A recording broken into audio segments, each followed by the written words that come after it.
Hi, welcome to our channel Eat Sleep Repeat. இன்னைக்கு நம்ம வீடியோல மீல் மேக்கர் கறி எப்படி பண்றதுன்னு பார்க்கலாம். இத மீல் மேக்கர்னு சொல்லுவாங்க. சில பேர் சோயா சங்க்ஸ்னு சொல்லுவாங்க. இந்த மீல் மேக்கர் எதுல இருந்து வருது, எப்படி பண்றாங்கன்னு சில பேருக்கு டவுட் இருக்கும். இந்த சோயா பயிரை வறுத்து பவுடர் ஆக்கி ப்ராசஸ் பண்ணுவாங்க. அப்படி ப்ராசஸ் பண்ணும்போது தனியாக எண்ணெய் அதுலேருந்து பிரிஞ்சு வந்துடும். அதை தனியாக மார்க்கெட்டில் சோயா ஆயில்னு விற்கிறாங்க. அந்த சோயா மாவை ப்ராசஸ் பண்ணும்போது அதோட ஸ்ட்ரக்சரே மாறிடும். கிட்டத்தட்ட ஒரு இறைச்சி, ஒரு மீட் ஸ்ட்ரக்சருக்கு அது மாறிடும். அதை தான் சோயா சங்க்ஸ்னும் மீல் மேக்கர்னும் மார்க்கெட்டில் விற்கிறாங்க. இதில் ப்ரோட்டீன் கண்டென்ட் ரொம்ப அதிகமாக இருக்குங்க. இதை வச்சு ஒரு ஈஸியான சிம்பிளான கறி ரெசிபி தான் இன்றைக்கி நம்ம சேனலில் பார்க்க போகிறோம். வீடியோக்குள்ளே போகிறதுக்கு முன்னாடி எங்கள் சேனலை சப்ஸ்கிரைப் பண்ணாதவங்க சப்ஸ்கிரைப் பண்ணிவிடுங்க. மறக்காமல் பெல் ஐக்கான் கிளிக் பண்ணிவிடுங்க. அப்போ தான் நாங்கள் வீடியோ போட்டால் உங்களுக்கு உடனே நோட்டிஃபிகேஷன் வரும். ஃபர்ஸ்ட் ப்ராசஸாக ஒரு பவுல் மீல் மேக்கரை எடுத்து பாயிலிங் வாட்டரில் போட்டு ஒரு 5 மினிட்ஸ் குக் பண்ணுங்கள். மீடியம் ஃப்ளேமில் 5 மினிட்ஸ் குக் பண்ணுங்கள். அதோட சைஸ் நல்லா டபுள் ஆகும். இப்போது 5 மினிட்ஸ் ஆயிடுச்சு. இதில் இருக்க தண்ணியெல்லாம் நல்லா ட்ரைன் பண்ணிவிட்டு இதை நார்மல் வாட்டரை ஊற்றி நல்லா அலசிக்கோங்க. அதோட ஹீட்டெல்லாம் நமக்கு குறைஞ்சிடும். மீல் மேக்கரில் இருக்கிற சூடெல்லாம் போனதுக்கப்புறம் இதில் இருக்க தண்ணியை நல்லா பிழிஞ்சு எடுத்துருங்க.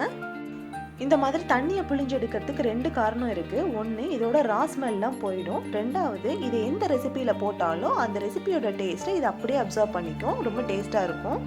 அடுத்த ப்ராசஸாக ஒரு பேனில் 3 வரமிளகாய், 1 ஸ்பூன் பெப்பர், 1/2 ஸ்பூன் கசகசா, 1 ஸ்பூன் சீரகம், 1 ஸ்பூன் சோம்பு இதெல்லாம் போட்டு நல்லா வாசனை வர வரைக்கும் வணக்கிக்கோங்க.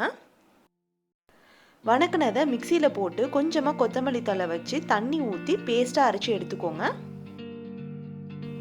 அரைச்சி வச்சிருக்க பேஸ்ட்டை மீல் மேக்கரில் ஊற்றிடுங்க. 1 ஸ்பூன் உப்பு, 1 ஸ்பூன் கரம் மசாலா போட்டு இதை நல்லா மிக்ஸ் பண்ணிக்கோங்க.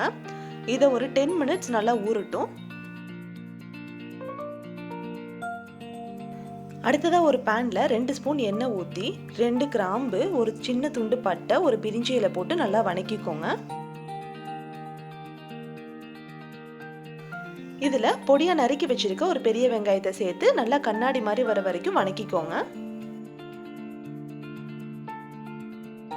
அடுத்ததாக ஒரு தக்காளியை பொடியாக நறுக்கி சேர்த்துக்கோங்க. நல்லா சாஃப்டாக குக் ஆகிற வரைக்கும் நல்லா வணக்கிக்கோங்க.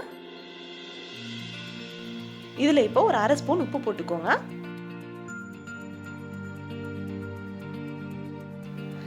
அடுத்ததாக 1/4 ஸ்பூன் மஞ்சள் தூள், 1 ஸ்பூன் இஞ்சி பூண்டு பேஸ்ட் போட்டுக்கோங்க. இஞ்சி பூண்டோட ரா ஸ்மெல் போகிற வரைக்கும் நல்லா வணக்கிக்கோங்க. இதில் இப்போ 1 ஸ்பூன் கொத்தமல்லி தூள் போட்டுருங்க. நல்லா வணக்கிக்கோங்க.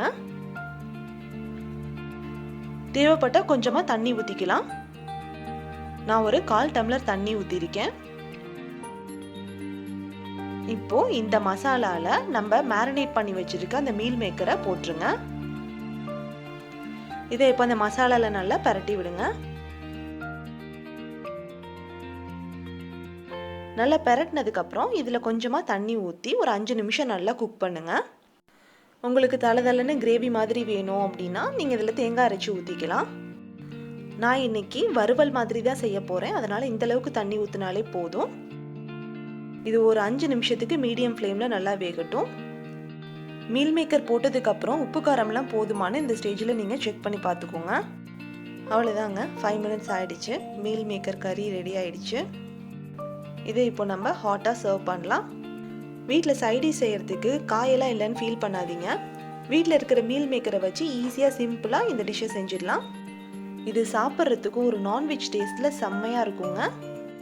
இந்த ரெசிபியை ஃபாலோ பண்ணி நீங்களும் உங்கள் வீட்டில் ட்ரை பண்ணி பாருங்கள். உங்களோட ஃபீட்பேக் எனக்கு கமெண்ட் பண்ணுங்கள்.